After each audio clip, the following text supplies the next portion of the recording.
Assalamualaikum warahmatullahi wabarakatuh. Hari ini tanggal 15 Desember 2025, saya bersama kawan-kawan kembali menyalurkan bantuan korban banjir di Kampung Kuala Cerapel, Kecamatan Jangka, Kabupaten Biren, Provinsi Aceh. Jadi ini sebagian barang yang kita bawa ke sini dari para donatur, para penyumbang.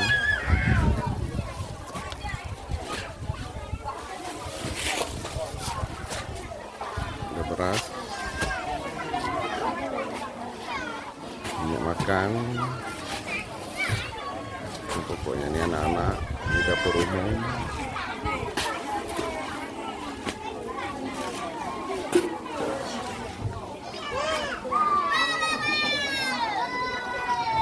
Di dapur umum ibu-ibu masa di waktu makan tengah hari, makan siang. Nah, di belakangnya ini sungai yang sebelumnya meluap ke sini. Di dapur ini ibu-ibu.